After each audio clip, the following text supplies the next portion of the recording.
नमस्कार दोस्तों, IAS app पर आप लोगों का तहे दिल से स्वागत करता हूं। जैसा कि आप लोगों को पता है, प्रीलिम्स एग्जाम 4 अक्टूबर को होने वाला है। तो एग्जाम से पहले हम कुछ इंडेक्स के बारे में चर्चा करेंगे। तो शुरुआत करने से पहले आप लोगों को ये बता दूं, इंडेक्स से कैसा क्वेश्चन पूछा जाता है। तो इंडेक्स पढ़ने से पहले आपको कुछ चीज़ ध्यान में रखना है, जैसे कि रिलीजिंग अथॉरिटी कौन है और इंडेक्स का टाइटल क्या है, नेक्स्ट इंडिया का रैंक क्या है और ब्रिक्स नेशन के संदर्भ में इंडिया का रैंक क्या है, और इंडिकेटर कौन कौन सा इंडिकेटर के आधार पर जो इंडेक्स है ये निकाला जा रहा है। ठीक है, तो ये भी बहुत इंपॉर्टेंट है। तो शुरुआत करते हैं ग्लोबल हंगर इंडेक्स से। तो ग्लोबल हंगर इंडेक्स, तो ये वाला इंडेक्स रिलीज किया जाता है इप्री मतलब कि international food policy research institute, concern world wide और वर्ल्ड हंगर लाइफ के द्वारा। ठीक है, तो ये तीनों ही बेसिकली एक नॉन गवर्नमेंटल ऑर्गेनाइजेशन है। और यहाँ पर और एक बात आप लोगों को ध्यान में रखना है, जो हाई इनकम कंट्री है मतलब कि जापान या फिर अमेरिका, ये सबको इस इंडेक्स में शामिल नहीं किया जाता है। ठीक है, और कौन कौन सा देश सबसे निचला पोजीशन पर है, जैसे कि साउथ एशिया और साउथ अफ्रीका और सहारा के कुछ रीजन सबसे निचला वाला पोजीशन में है। ठीक है, नेक्स्ट हम देखेंगे कौन कौन सा डायमेंशन और कौन कौन सा इंडिकेटर के आधार पर जो ग्लोबल हंगर इंडेक्स है ये पब्लिश किया जाता है।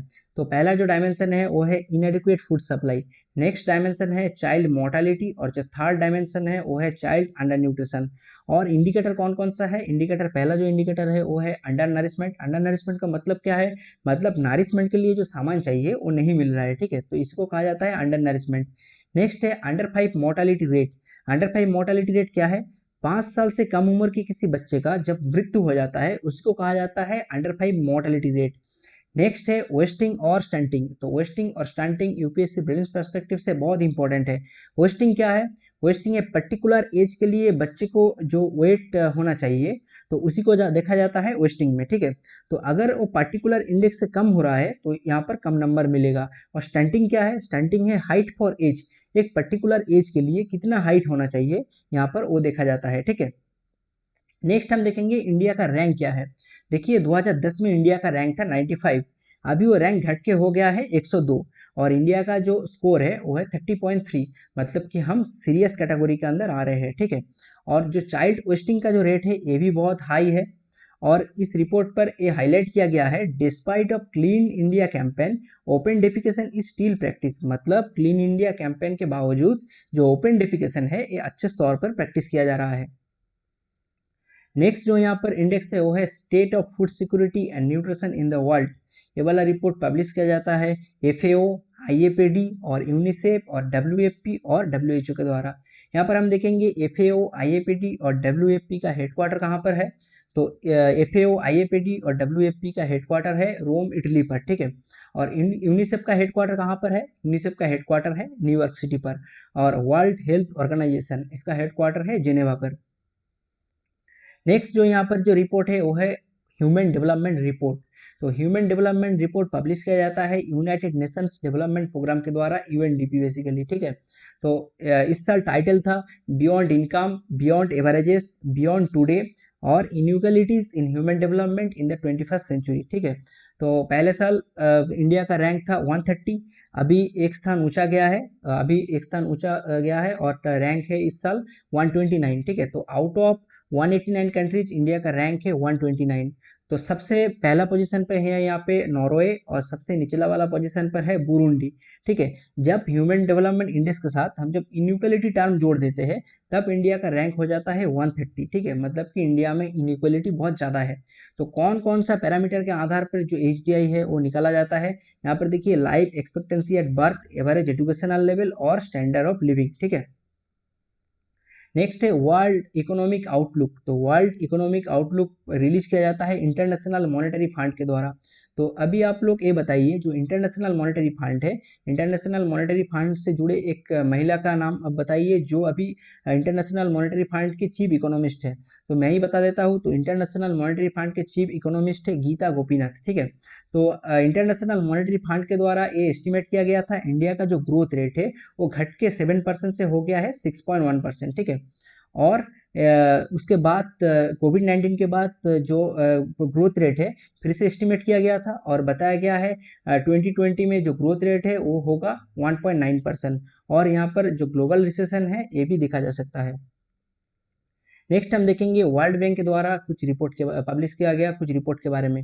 पहला है यहाँ पर वर्ल्ड डेवलपमेंट रिपोर्ट। तो वर्ल्ड डेवलपमेंट रिपोर्ट का इस साल टाइटल था trading for development in the age of global value chain.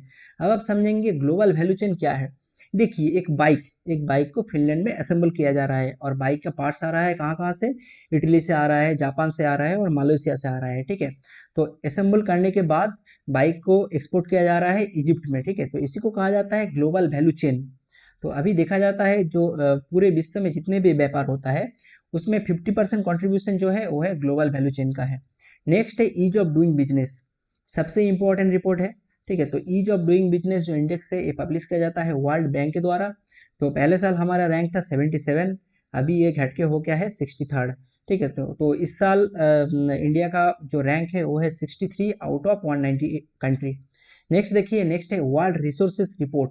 तो वर्ल्ड रिसोर्सेज रिपोर्ट पब्लिश किया जाता है वर्ल्ड बैंक और UN environment programme and UN development programme के द्वारा, ठीक है। तो इसका टाइटल था इस साल creating a sustainable food future, ठीक है।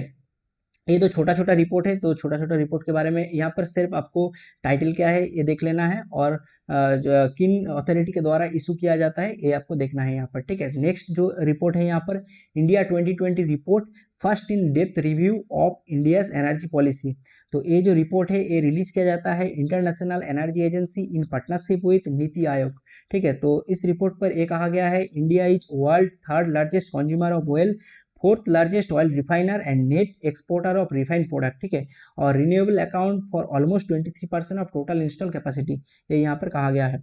नेक्स्ट देखिए, नेक्स्ट है ग्लोबल वेल्थ रिपोर्ट, ठीक है। तो ग्लोबल वेल्थ रिपोर्ट जो है ये रिलीज किया जाता है द क्रेडिट स्विस ग्रुप। तो क्रेडिट स्विस ग्रुप बेसिकली एक Switzerland based multinational investment bank है, तो मुंबई में भी इसका एक ब्रांच है। तो इस रिपोर्ट पर ये फोकस किया जाता है वर्ल्ड के अंदर वेल्थ को लेकर इनइक्वालिटी का स्टेटस क्या है ये यहाँ पर देखा जाता है, ठीक है। और ये जो यहाँ पर देखिए in terms of the number of millionaires and billionaires, इस टर्म में जो इनइक्वालिटी है ये यहाँ पर कैलकुलेट किया जाता है, ठीक है। तो इस रिपोर्ट पर ये भी कहा गया China has overtaken the United States this year to become the country with most people in the top 10% of global wealth. तो ग्लोबल वेल्थ के मामले में चाइना का जो पॉपुलेशन है वो सबसे आगे है, ठीक है। तो अभी वो यूएसए को भी पछाड़ चुका है। नेक्स्ट हम देखेंगे world employment and social outlook. तो world employment and social outlook ये जो रिपोर्ट है ये रिलीज किया जाता है इंटरनेशनल लेबर ऑर्गेनाइजेशन के द्वारा, ठीक है। तो यहाँ पर कहा गया है जो ग्लोबल अनएम्प्लॉयमेंट है वो अभी इंक्रीज होकर कितना होगा 2.5 मिलियन इन 2020, और प्रोवर्टी भी बहुत ज़्यादा होगा। तो प्रोवर्टी के वजह से जो सस्टेनेबल डेवलपमेंट गोल 1 है ये अचीव करने में थोड़ा ऑब्स्टेकल आएगा यहाँ पर, ठीक है। तो सस्टेनेबल डेवलपमेंट गोल 1 क्या है, इरेडिकेटिंग प्रोवर्टी एवरीवेयर बाय 2030, ठीक है। नेक्स्ट हम देखेंगे ग्लोबल टैलेंट कॉम्पिटिटिवनेस इंडेक्स के बारे में, ठीक है। तो global talent competitiveness index publish किया जाता है इनसेट। तो इनसेट एक बेसिकली एक बिजनेस स्कूल है, ठीक है। तो एक ग्रेजुएट बिजनेस स्कूल है in collaboration with Adecco and Google, ठीक है। तो इस साल जो ग्लोबल टैलेंट कॉम्पिटिटिवनेस इंडेक्स है यहाँ इस रिपोर्ट पर फोकस किया गया था global talent in the age of artificial intelligence, ठीक है।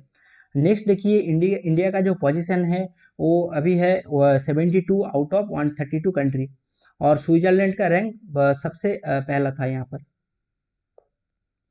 नेक्स्ट हम देखेंगे वर्ल्ड इकोनॉमिक फोरम के द्वारा कौन कौन सा रिपोर्ट निकाला जाता है। तो पहला जो रिपोर्ट है यहाँ पर देखिए ग्लोबल कॉम्पिटिटिवनेस रिपोर्ट। तो ग्लोबल कॉम्पिटिटिवनेस रिपोर्ट में इंडिया का जो रैंक है वो पहला साल था 58, इस साल गिर के हो गया है 68, और सिंगापुर सबसे टॉप पोजीशन पर है। और इंडिया जो ब्रिक्स नेशन है, ब्रिक्स नेशन के संदर्भ में इंडिया का जो पोजीशन है वो ब्राजील से पहला है, बट यहाँ पे जो रसिया है और चाइना और साउथ अफ्रीका के संदर्भ में इंडिया का जो पोजीशन है वो तीसरा पोजीशन है, ठीक है। और यहाँ पे कौन कौन सा पैरामीटर देखा जाता है, पैरामीटर देखिए यहाँ पे enabling environment, markets and human capital and innovation ecosystem. Next जो रिपोर्ट है यहाँ पर देखिए ग्लोबल जेंडर गैप रिपोर्ट 2020। तो ग्लोबल जेंडर गैप रिपोर्ट में 4 डायमेंशन है। पहला जो डायमेंशन है यहाँ पर देखिए इकोनॉमिक पार्टिसिपेशन और and opportunity, educational attainment, health and survival and political empowerment. तो इस 4 डायमेंशन के आधार पर ये देखा गया है जो आइसलैंड जो कंट्री है यहाँ पर जो मेल है और फीमेल है इन दोनों जो जेंडर है, दोनों जेंडर का जो पार्टिसिपेशन है वो इक्वल है, ठीक है। तो यमन सबसे लास्ट पोजीशन पर है यहाँ पे, ठीक है। और इंडिया का जो रैंक है वो गिर गया है, वो गिर के हो गया है 112 आउट ऑफ 153 कंट्री। और इंडिया जो नेबर है हमारा, चाइना, श्रीलंका, नेपाल और बांग्लादेश से भी पीछे है यहाँ पर, ठीक है। नेक्स्ट जो रिपोर्ट है ग्लोबल रिस्क रिपोर्ट 2020। तो ग्लोबल रिस्क रिपोर्ट और एक रिपोर्ट है यहाँ पर नेचर रिस्क राइजिंग रिपोर्ट। ये 2 रिपोर्ट इस साल से पब्लिश किया जा रहा है वर्ल्ड इकोनॉमिक फोरम के द्वारा। इस जो ग्लोबल रिस्क जो रिपोर्ट है, इस रिपोर्ट में कहा जाता है जो वर्ल्ड है, वर्ल्ड को अपकमिंग कौन कौन सा चैलेंज फेस करना है, ठीक है। तो अपकमिंग वर्ल्ड के पास जो चैलेंजेस है वो है पहला जो क्लाइमेट रिलेटेड रिस्क, नेक्स्ट है यहाँ पे जियो पॉलिटिकल टर्बुलेंस, और है क्या इकोनॉमिक स्टैगफ्लेशन, और एक है यहाँ पर inequal access of the technology और pressure of the health system. Next जो रिपोर्ट है यहाँ पर है नेचर रिस्क राइजिंग रिपोर्ट 2020। तो नेचर रिस्क राइजिंग रिपोर्ट 2020 में कहा गया है how nature related risk matter to the business, मतलब नेचर रिलेटेड रिस्क से बिजनेस कैसे प्रभावित होता है ये यहाँ पर बताया गया है, ठीक है। और ये भी बताया गया है about 25% of the earth assessed plant and animal species are threatened by human action, ठीक है। नेक्स्ट एक छोटा सा रिपोर्ट है, ये है global microscope on financial inclusion. ये वाला रिपोर्ट रिलीज किया जाता है द इकोनॉमिस्ट इंटेलिजेंस यूनिट के द्वारा। तो इस रिपोर्ट में कहा गया था it has pointed that digital financial service in India have improve, ठीक है। तो नेक्स्ट एक क्वेश्चन आप लोगों को पूछता हूँ, देखिए which of the following report is not published by world economic forum. इनमें से कौन सा इंडेक्स वर्ल्ड इकोनॉमिक फोरम के द्वारा पब्लिश नहीं किया जाता है। पहला जो इंडेक्स है ये पब्लिश किया जाता है ग्लोबल जेंडर गैप रिपोर्ट, और जो ग्लोबल सोशल मोबिलिटी इंडेक्स ये भी पब्लिश किया जाता है, नेचर रिस्क राइजिंग रिपोर्ट ये भी पब्लिश किया जाता है। सिर्फ यहाँ पर देखिए जो वर्ल्ड रिसोर्सेज रिपोर्ट ये नहीं पब्लिश किया जाता है, ये पब्लिश किया जाता है यूएनडीपी, यूएनईपी और वर्ल्ड बैंक के द्वारा, ठीक है। इस नोट पर खत्म करते हैं इस लेक्चर को। Thank you.